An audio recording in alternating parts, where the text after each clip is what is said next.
¿Qué tal? ¿Cómo estás? Te doy la bienvenida nuevamente acá. Bienvenido a ti que te estás ahorita conectando, a ti que estás ahí pendiente, ¿verdad? De lo que vamos a hablar este día. Te doy la bienvenida a este lugar, a mi mesa espiritual. Te saluda la pastora Janet Enríquez. Y vamos entonces a hablar en este momento de la palabra de Dios. Y el tema, ¿verdad? Que se titula este mensaje es: no te lleves la gloria. Amén. No te lleves la gloria. Y vamos a ir allá, acompáñame por favor, al libro de Isaías 42:8.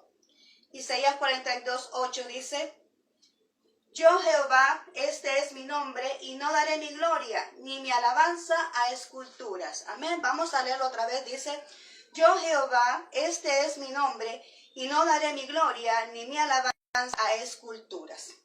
Bien, estamos hablando allá, vamos a orar primeramente para que sea Dios que sea utilizando mis labios, ¿verdad? Para que sea palabra de Él, ¿verdad? Que salga en este momento. Así que acompáñame. Gracias, bendito Dios. Ya estoy aquí nuevamente por orden tuya, Señor, hablando aquí enfrente de mis hermanos, de mis amigos, de todas las personas que puedan escuchar mi voz, Señor. Ya estoy aquí por mandato tuyo para predicar esta palabra que tú me has otorgado en este momento. Gracias, bendito Dios. Te ruego que prepares los corazones, que esta semilla quede bien cimentada en aquellos corazones que están escuchando mi voz y que no se pierda, Señor. Y utiliza mis labios en este momento, que no sea yo la que hable, sino que seas tú a través de mí. Gracias, Cristo Jesús. Amén y amén. Muy bien, dice ahí: no te lleves la gloria. Amén. Bien, aquí nuestro Dios, ¿verdad? Está diciendo, está Él remarcando, ¿verdad? Que Él es Jehová, que Él es el Dios todopoderoso, el Dios omnipotente, el único Dios. Y dice: yo soy, ¿verdad? Cuando dice yo soy Jehová, está diciendo: yo lo firmo, ¿verdad? Yo soy Jehová, este es mi nombre, dice, y mi gloria no la voy a compartir, o sea, la alabanza con esculturas. Cuando hablamos de esculturas estamos hablando de imágenes, ¿verdad? Estamos hablando de imágenes, pero también estamos hablando de personas. Muchas veces nosotros no idolatramos imágenes, pero sí idolatramos personas, ¿verdad? Y de ello, pues el Señor, pues aquí está recalcando, ¿verdad? Todo aquello que ocupa un lugar, ¿verdad? Que le corresponde a nuestro Dios, un lugar primordial, ¿verdad? Un lugar, que se coloca en un lugar en vez de nuestro Dios, que se adora, que se alaba, que se exalta, en vez del nombre de Dios. Eso se llama idolatría. Amén. Entonces, por eso dice aquí, Él está recalcando: yo soy Jehová, este es mi nombre, y no daré a otro, ¿verdad? La alabanza no lo va a compartir con esculturas. Ahora bien, ¿de qué vamos a hablar ahora? Vamos a hablar acerca del libro de Hebreos. Dios me ha pedido en este momento, ¿verdad?, que hablemos acerca de este libro. Dios me hizo la interrupción de una serie que estamos llevando referente a la soledad, pero ya vas a ver que tiene algo parecido, ¿verdad? Tiene algo en relación.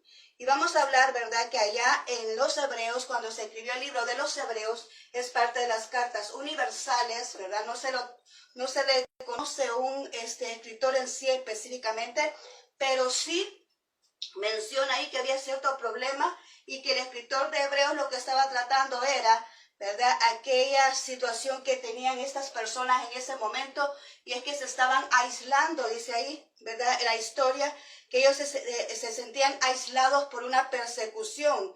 Además, se sentían oprimidos por las pruebas y pensamientos adversos, y estaban cayendo en desaliento.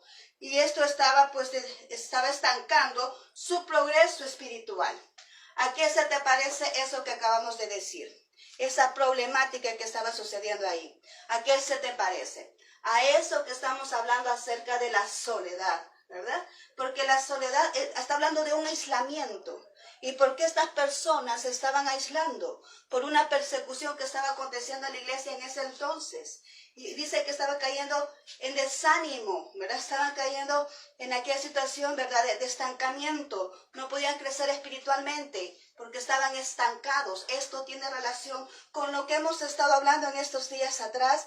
Y el Señor pues me dice: mira, espérate, vamos a hablar de este libro ahora. Vamos a hablar de este libro. Y estamos aquí ahora obedeciendo a la voz de Dios.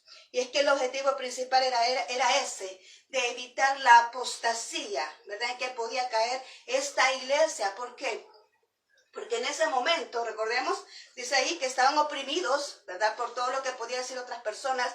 Estaban oprimidos por esos pensamientos adversos, esos pensamientos de personas, ¿verdad? Que no estaban de acorde, ¿verdad? Lo que es la palabra de Dios, estaban oprimidos por los señalamientos, estaban oprimidos por la persecución, estaban aislados por lo que estaba aconteciendo y eso podía venir y provocar la apostasía. ¿Y qué significa la apostasía? Es venir y negar la fe. Eso significa la apostasía, negar la fe, en lo que tú creías, ¿verdad? Tú la niegas, tú dices, no, eso no era cierto lo que yo decía. Entonces cuando viene esto, viene a esa situación de la apostasía, un enfriamiento total, ¿verdad? En lo que era la iglesia, y eso es lo que se quería, lo que se pretendía evitar, lo que se quería evitar en este momento. Y el segundo punto era venir y darle el lugar que le corresponde a nuestro Señor Jesucristo como sumo sacerdote. Y ahí es donde me voy a enfocar ahorita, en darle el lugar a nuestro Dios que le corresponde. Y para ello pues vamos a ir leyendo, ¿verdad? Esos versículos del libro de Hebreos. Vamos a ir leyendo el libro de Hebreos y vamos a ver la superioridad de Jesús, porque no hay nadie como Él, ¿verdad? Yo he puesto por aquí interrogantes. ¿Quién es el jefe? ¿Quién es el jefe? Amén. ¿Quién es el jefe? ¿Quién es el que está a cargo de todo? ¿Quién es la autoridad máxima, verdad, de la iglesia? ¿Quién es la autoridad máxima? ¿Quién es el jefe? ¿A quién debemos de obedecer? ¿A quién debemos de pedir dirección? ¿A quién debemos de buscar en cada momento cuando necesitamos ayuda? ¿Quién es el jefe? Y eso es lo que vamos a ver ahorita, ¿verdad? ¿Quién es el jefe? Así que, en primer lugar, aquí está haciendo énfasis, ¿verdad? Este escritor de Hebreos, nos dice acá la palabra de Dios, que Jesús es superior a los profetas. Jesús es superior a los profetas y está allá en el 1, 2, 3 y lo vamos a leer. El 1, 2, 3 dice así. Dios habiendo hablado muchas veces y por muchas maneras en otro tiempo a los padres por los profetas, en los postreros días, dice, nos ha hablado por el Hijo, a quien constituyó heredero de todo y por quien asimismo hizo el universo, el cual siendo el resplandor de su gloria y la imagen misma de su sustancia, a quien sustenta todas las cosas por la palabra de su poder, habiendo efectuado la purificación de nuestros pecados por medio de sí mismo, se sentó a la diestra de la majestad de las alturas. Amén. Entonces aquí está diciendo en esta porción bíblica que antes, ¿verdad? Cuando no estaba nuestro Señor Jesucristo, cuando no había venido todavía a este mundo, hablaba por medio de los profetas. Ellos eran los que se encargaban de traerle el mensaje de Dios al pueblo. A Dios les hablaba específicamente a estas personas, a los que nosotros conocemos como profetas, a los que hemos mencionado como por ejemplo el profeta Elías, el profeta Ezequiel, el profeta Daniel, el profeta Isaías, Jeremías, todos ellos son profetas, o sea, Jeremías, o sea, los profetas menores y los mayores que nosotros los clasificamos, a todos ellos Dios pues les otorgó ese mensaje para poderlo atraer a la iglesia en ese entonces. Pero acordémonos de que hace poco hablábamos de esos 400 años de silencio, que en esos 400 años de silencio no hubo profeta, no hubo quien hablara, hasta que vino nuestro Señor Jesucristo, que es el que empezó, ¿verdad?, a dar este mensaje de parte de Dios. Y Él pues, dice acá, Él está diciendo, hasta ahora nos habla a través del Hijo, ahora nos habla a través, ¿verdad?, de Jesucristo, y eso nos está haciendo mención acá la palabra de Dios en este instante. Está instituyendo que la palabra, ¿verdad?, de Dios ahora es la base de todo. Además dice ahí que es el resplandor de su gloria. Ahí lo dice en el versículo 3, que Él es el resplandor de su gloria. Lo vemos allá en Juan 14, 9, dice, ¿has visto al Padre? Si has visto a mí, has visto al Padre. ¿Verdad? ¿Por qué? Porque Jesucristo venía a exteriorizar todo lo que el Padre es. Tal vez no en imagen, no en la apariencia, pero sí en la esencia de lo que Jesucristo era. Vino a representar lo que es nuestro Padre Jehová, y por eso dijo, ¿has visto a mí? Entonces has visto al Padre, porque dice ahí que Él era el resplandor de su gloria. Amén. Él era el resplandor de su gloria. Además de todo eso, dice que era imagen misma de su sustancia. O sea, la gloria, vamos viendo cómo es la forma de la representación, y vamos viendo que es la imagen también de su misma sustancia, cuando vemos allá en Juan 1:1 que dice, en el principio el verbo, y el verbo era con Dios, y el verbo era Dios. ¿Qué está diciendo ahí? Él es el todo por el todo, ¿verdad? El verbo era el Dios, la palabra es Dios, ¿verdad? El verbo es Dios, en el principio era el verbo. Luego dice, el verbo era con Dios y el verbo era Dios. O sea, Él es el mismo, está diciendo la sustancia, la palabra, ¿verdad? Él es nuestro Dios, el todo por el todo. Amén. ¿Qué más dice ahí? En el versículo 3 está diciendo que sustenta todas las cosas por la palabra, por su poder, ¿verdad? La palabra de su poder. Lo vemos allá un ejemplo en Mateo 4:4 cuando le dice, ¿verdad? Al enemigo cuando está siendo tentado le dice, escrito está, ¿verdad? Escrito, se lo vamos a leer, ¿verdad? Para que podamos comprender bien qué fue lo que le dijo ahí en Mateo 4:4. Vamos a buscarlo, lo vamos a leer, para que veamos de que Él sustenta toda la palabra escrito está, ¿verdad? Le refutó 3 veces al enemigo en esa tentación. Le dice en el 4:4 y le respondió y le dijo, escrito está, no solo de pan vivirá el hombre, sino de toda palabra que sale de la boca de Dios.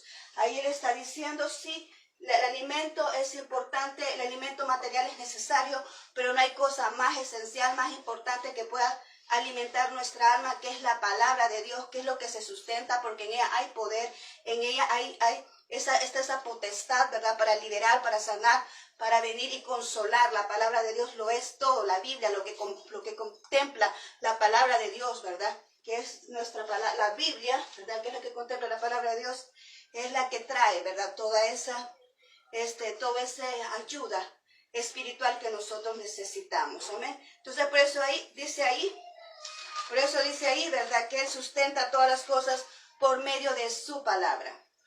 Además, en Filipenses 2:8 podemos ver que Él purificó nuestros pecados.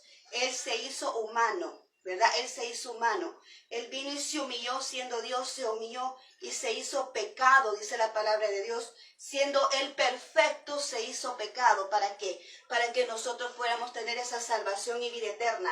Para que nosotros fuéramos libres de toda condenación, como lo dice Filipenses 2:8, que Él, estando en condición de hombre, se humilló a sí mismo, haciéndose obediente hasta la muerte y muerte de cruz. Él obedeció al Padre, Él se sometió al Padre. ¿Por qué? Porque había un propósito, había un objetivo por qué tenía que estar aquí. Y ese pues bien lo conocemos tú y yo, ¿verdad? Que era el hecho de venir y rescatarnos y salvarnos, ¿verdad? De condenación eterna. Así que aquí podemos ver, ¿verdad? Cómo es que Dios, Jesucristo, lo pone acá el libro de Hebreos como superior a todos los profetas. Y en realidad así es, porque es el Hijo de Dios. Ahora bien, dice aquí que también dice que es superior a los ángeles. Es superior a los ángeles. Y lo vemos allá en 1:4. ¿Por qué estamos hablando esto que es superior si sabemos que Dios, ¿verdad? Sabemos que es Dios. Pero ¿por qué aquí está hablando tanto el libro de Hebreos de que Él es superior a los profetas, que Él es superior a los ángeles? ¿Por qué? Porque en este momento lo estamos viendo como humano. Cuando Él vino aquí, Jesucristo se convirtió en humano, ¿verdad? Él, ¿para qué? Se convirtió en persona para hacerse como ese cordero, ¿verdad? Para ofrecerse como cordero en sacrificio para salvación y rescate de nosotros, para nuestra redención, para nuestra justificación de esos pecados y para otorgarnos la vida eterna.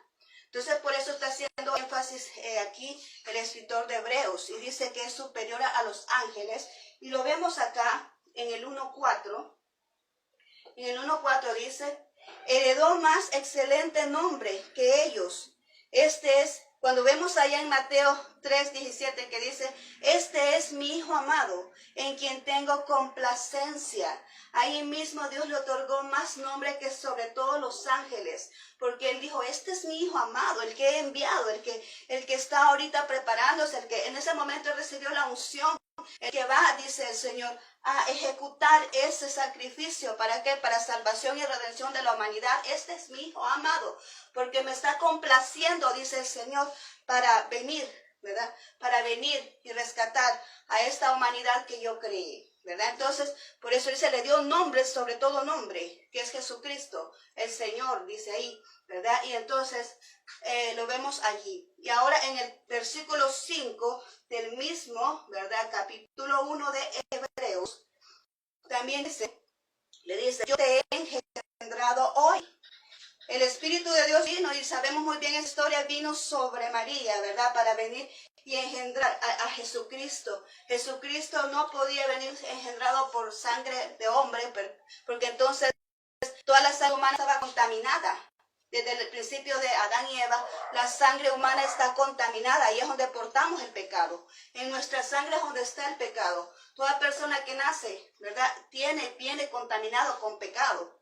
Es por eso, ¿verdad?, que es necesario reconocer a Jesús para que podamos ser limpios de todo pecado. Y en este momento dice que Él lo engendró a través del Espíritu Santo. Fue que puso la semilla en María. No podía ser contaminada, tenía que ser una sangre limpia, una sangre pura que pudiera limpiar el pecado de toda la humanidad. Y eso fue lo que hizo nuestro Señor Jesucristo en ese momento, ¿verdad? Cuando dijo, yo te he engendrado hoy. Y además le dice en el 6, adórenle todos los ángeles.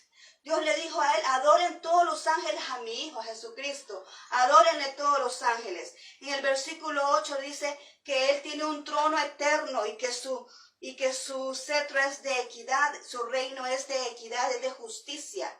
En el versículo 9 dice que es ungido por Dios con óleo de alegría. Vemos acá que dice que es óleo, que está ungido con óleo de alegría. Y vemos acá en Isaías 61:3, ahí encontramos también esa palabra que dice óleo de alegría y dice manto también, ¿verdad? Pero hay una diferencia, porque el manto nosotros lo portamos por encima, pero el óleo es un material donde se plasma, donde los pintores ocupan el óleo para poder plasmar ahí su arte. Entonces dice que tiene un óleo de alegría, o sea, una esencia de Él, o sea, que es portador. Él es el óleo de alegría. Amén. Él es el óleo de alegría. Entonces dice aquí que en el versículo 10 dice que fundó los cielos y la tierra junto con Dios. Él estaba ahí en el mismo principio. Cuando vemos ahí en Génesis 1 dice, en el principio creó Dios los cielos y la tierra. Pero ahí está también Jesucristo. Ahí también estaba el Espíritu Santo, ahí están los tres. ¿Por qué? Porque dice que el Espíritu se movía sobre las aguas. Entonces ahí estaba Jesucristo haciendo los cielos y la tierra con su Padre.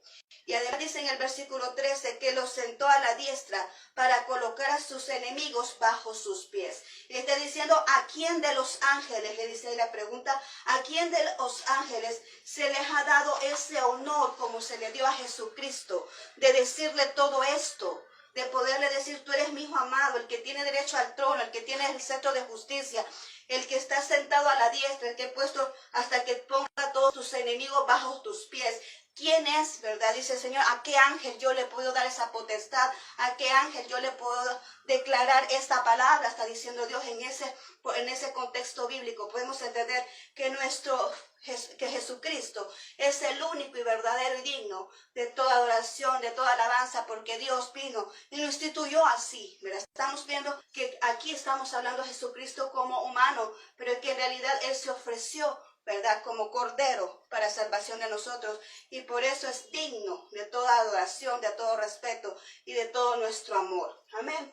Y dice acá en el versículo 10, en el versículo 44, que los ángeles tienen la función de ministrar a los que serán salvados. Por eso Él dice, hijo mío, en pocas palabras, tú tienes todas estas asignaciones. Jesucristo, tú eres todo lo que te he mencionado. Pero los ángeles tienen esa función de venir y ministrar a aquellos que van a ser salvos. Los ángeles son aquellos que están allí cerca de las personas para ser rescatadas, para ser salvadas de cualquier problema, para ser convencidas, ¿verdad?, para poder venir al cristianismo. Son los que están ahí, son ministradores. Ellos ministran el corazón de las personas, amén, para poder venir y ser listos, ya preparados para salvación. Lo está diciendo allá en el versículo 44. Esto es referente y lo está colocando, ¿verdad?, a Jesucristo como superior a los ángeles, a Jesucristo como superior a los profetas. Y vamos a ver que Jesucristo también lo comparan aquí a Moisés. ¿Por qué Moisés? ¿Cuántos conocemos la historia de Moisés? Todos conocemos la historia de Moisés. Moisés dice que fue constituido Dios para Faraón. Amén, fue constituido Dios para Faraón. Entonces vemos aquí, Dice, él fue mayor que Moisés. Jesucristo es mayor que Moisés. Porque Moisés todas lo admiraban, ¿verdad? Por su liderazgo. Lo admiraban por su obediencia. Lo admiraban por todo lo que sucedió y los acontecimientos sobrenaturales. De la manera como Dios utilizó a Moisés. Pero también dice aquí, nuestro Dios dice que Jesucristo es mayor que Moisés. Y lo vemos en el capítulo 3, 4 y 6.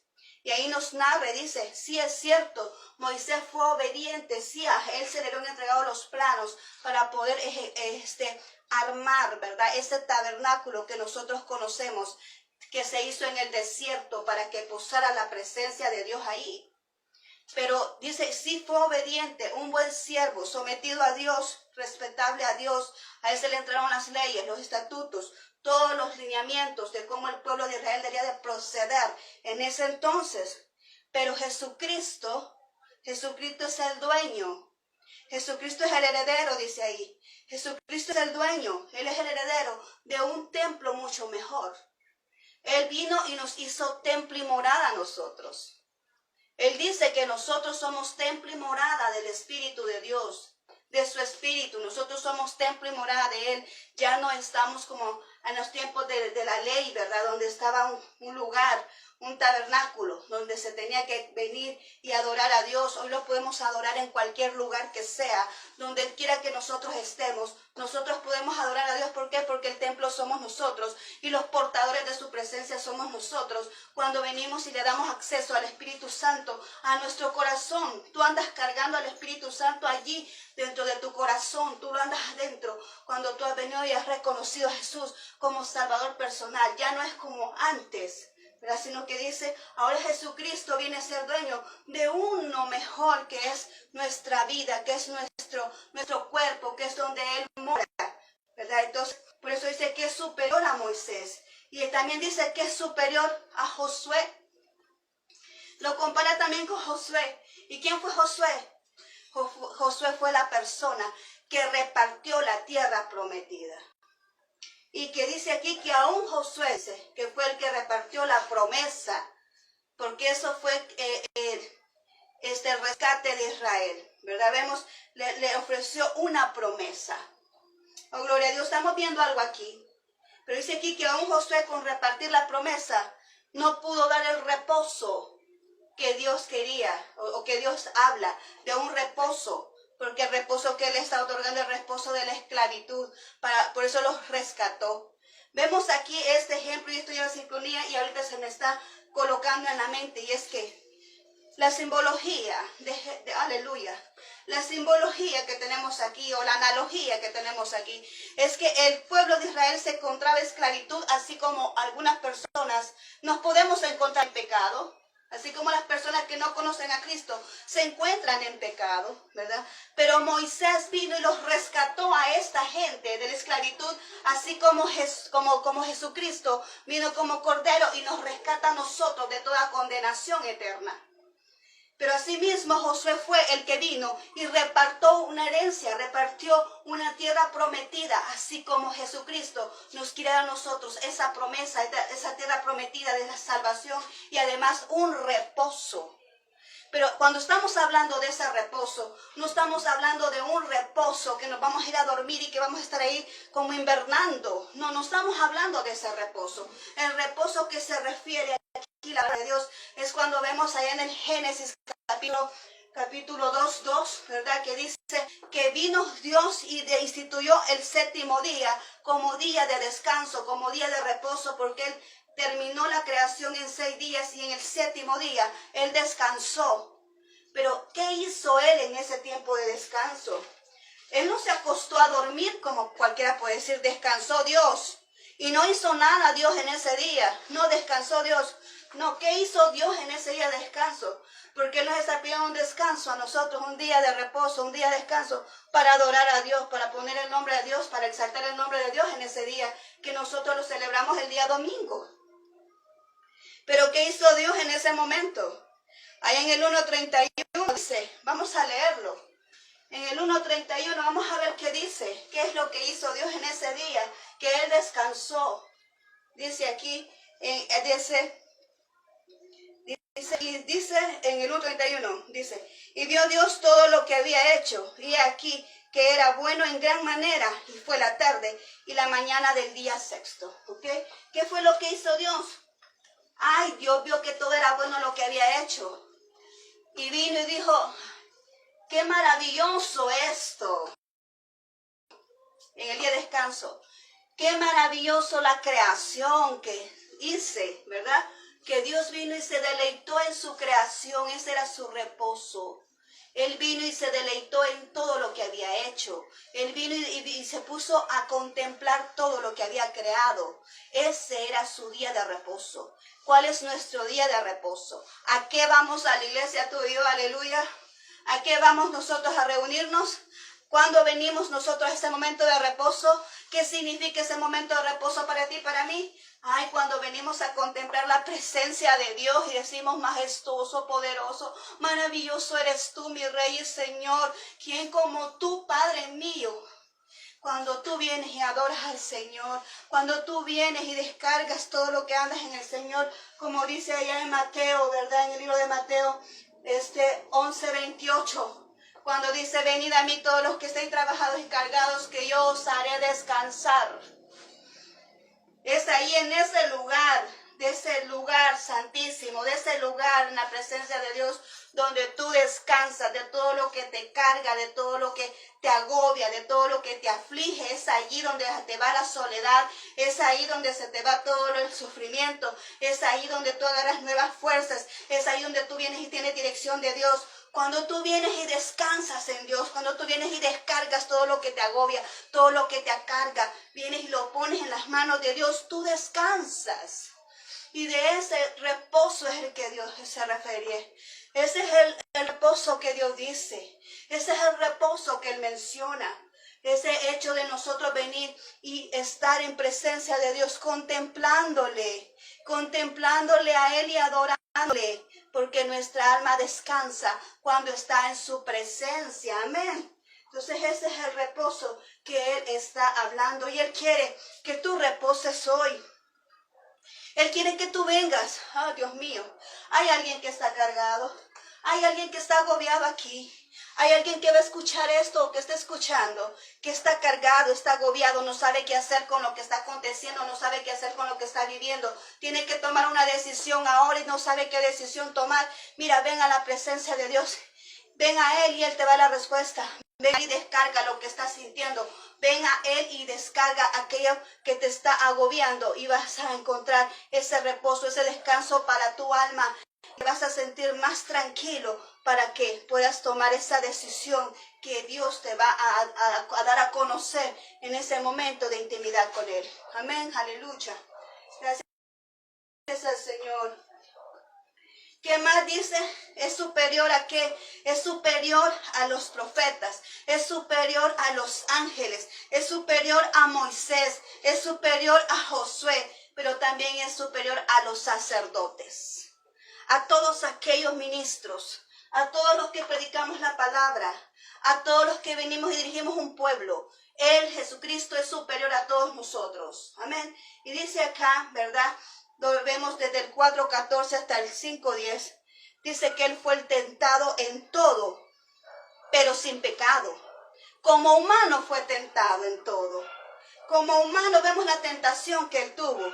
Como humano fue tentado en todo, pero Él se consagró, se mantuvo. Él fue tentado en todo, pero sin pecado, porque tenía que ser un cordero limpio, sin mancha, que se ofreciera en esa cruz. Amén. Dice que se ofreció a sí mismo como cordero. Él mismo se ofreció.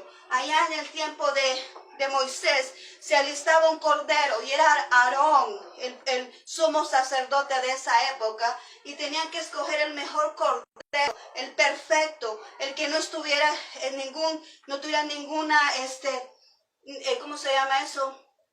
Que fuera perfecto, que estuviera en buen estado, ¿verdad? Ese cordero. Entonces, y que tenía que ser ofrecido ¿para qué? Para expiación de pecados. Cada año tenían que venir y ofrecer un cordero para que Dios perdonara los pecados del sumo sacerdote y también de todas las familias de cada uno de los israelitas. Eso era antes, pero hoy después que vino Jesucristo, Él mismo es el Cordero, Él mismo se ofreció de Cordero, Él mismo se ofreció en esa cruz para que tú y yo fuéramos rescatados de esa condenación. Quiero que tú veas esto que está pasando aquí. Quiero que tú veas lo que Dios te está diciendo hoy, que Él mismo se ofreció como Cordero sin mancha para venir y rescatarnos de ese pecado. Además dice que es superior a los sacerdotes. ¿Por qué? Porque Dios lo declaró así. Fue declarado por Dios. Él lo instituyó. Dice que lo instituyó sumo sacerdote por Melquisedec. Amén. Él fue instituido sumo sacerdote. Y además no hay otro, ¿verdad? No hay otro mediador entre él. Vamos a leer 1 Timoteo 2:5. Vamos a leerlo porque quiero que tú veas esto. Porque tú puedes decir, bueno, es que yo no sé cómo hacer, ¿verdad? Para venir y buscar a Dios. Vamos a ver 1 Timoteo 2:5, dice, porque hay un solo Dios y un solo mediador entre Dios y los hombres. ¿Quién? Jesucristo, hombre. Aleluya. Hay un solo mediador entre Dios y los hombres. No es que tú vienes y dices, ayúdeme a orar por esto, yo quiero que usted ore por mí, yo quiero que usted haga esto por mí. Mire, es que no hay nadie que te pueda ayudar, ¿sabes por qué?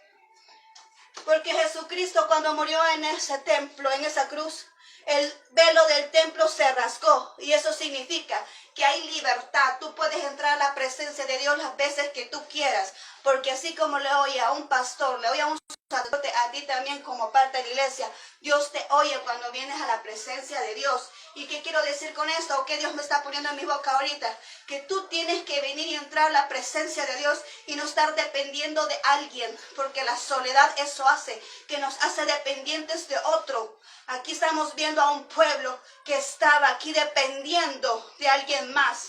¿Por qué? Porque estaban solos, se sentían aislados y estaban dependiendo de algo, ¿verdad? Entonces te dice aquí, la soledad lleva a depender a otro, pero aquí dice que nosotros tenemos un sumo sacerdote y es nuestro Señor Jesucristo, y que las cortinas de ese templo fueron rotas, porque allá en el tabernáculo de Moisés solo el sumo sacerdote podía entrar donde estaba la gloria de Dios, que era a través de esa caja que tenemos ahí como caja del pacto, ¿verdad? Lo que nosotros conocemos como el arca del pacto, ¿verdad? Donde se manifestaba la presencia de Dios, la gloria de Dios. Solamente el sumo sacerdote podía entrar ahí. Pero ahora eso se terminó, eso se acabó. Desde el momento que Jesús murió en la cruz, Él rompió ese velo de ese templo para que tú y yo tuviéramos acceso a la presencia de Dios las veces que nosotros queramos. Él es el que soluciona nuestros problemas. Él es el que nos rescata de cualquier dificultad. Él es el que nos da fuerzas para salir adelante.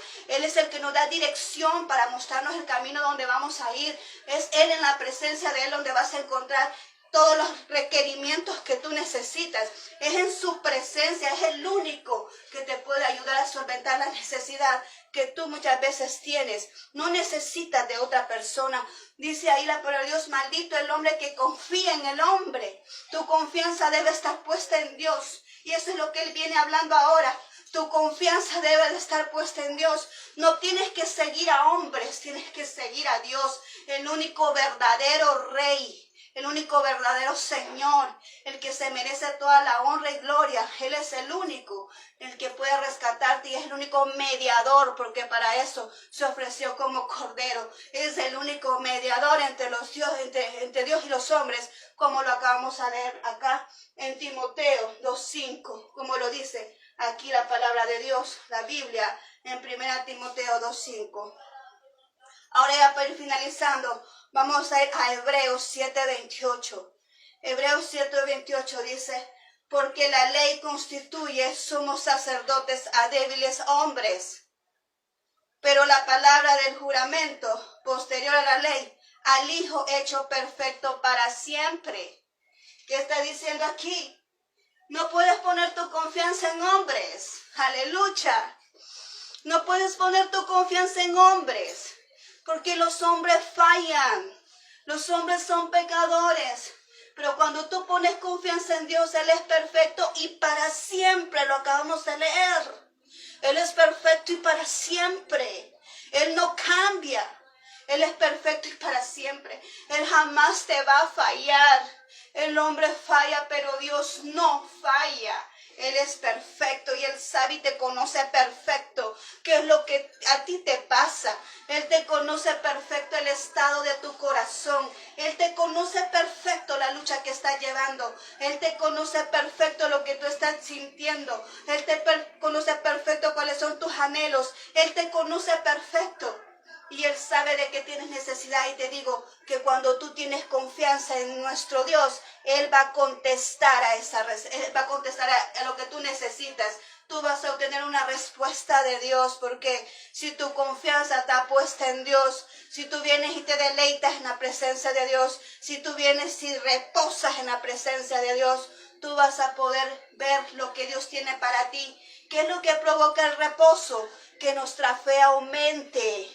El reposo en Dios permite que nuestra fe aumente. Aleluya, gloria a Dios. Lo que permite el momento de reposo es que nuestra fe aumente y que nosotros podamos confiar en Dios, esperando esa respuesta que viene de parte de Él. A no angustiarnos, a no desesperarnos, sino a saber tranquilamente, esperando tranquilamente que esa promesa o lo que estamos esperando va a llegar a nuestras vidas. Amén. Bien, esta es la palabra de Dios para este día, para ti y para mí. Recordemos, nuestro Dios es el sumo sacerdote. Él es el Dios todopoderoso, el que se merece toda la honra y toda la gloria, el que debe de estar sobre cada persona. ¿Por qué? Porque Él es el único Rey verdadero y Él es nuestro jefe. Amén. El que se merece toda la honra y toda la gloria. Así es que esta es la palabra de Dios para ti ahora. Vamos a orar en este momento. Muchas gracias a todos los que estuvieron ahí pendientes, a todos aquellos que se conectaron, a todos aquellos que van a escuchar posteriormente este mensaje, a todos los que han escuchado mi voz. Muchas gracias. Así que ahorita vamos a orar. Gracias, bendito Dios, hemos compartido tu palabra en este momento, el libro de Hebreos. Como tú quisiste ahora, como tú me lo prometiste, Señor, que nosotros entregáramos este mensaje. Y sé, Señor, que es tu voluntad que se hiciera, porque tú quieres posicionarte en el lugar que te corresponde. Bendito Señor, gracias por esta palabra. Gracias, bendito Dios, que no quede perdida esta semilla, sino que, Señor, pueda sembrar en estos corazones, pueda dar, Señor, germinar esta semilla y podamos crecer espiritualmente como tú así lo quieres, y que podamos avanzar, que nada ni nada nos detenga, que la soledad no nos detenga, que no haya nada, Señor, que impida que llegamos hasta ese punto de donde tú quieres llevarnos. Gracias, Cristo Jesús. En tu nombre hemos orado en este momento. Gracias, Señor. Amén y amén. Muy bien, muchas gracias nuevamente. Te mando muchos abrazos a donde estés. Que el Señor Todopoderoso te bendiga, ¿verdad? Y nos vemos el día de mañana, si Dios lo permite, con el último tema de la serie que estamos llevando, la soledad. Así que espero pues que esta palabra te haya alimentado a tu alma y vamos a seguir adelante. Que Dios te bendiga y te conceda una excelente semana. Bendiciones.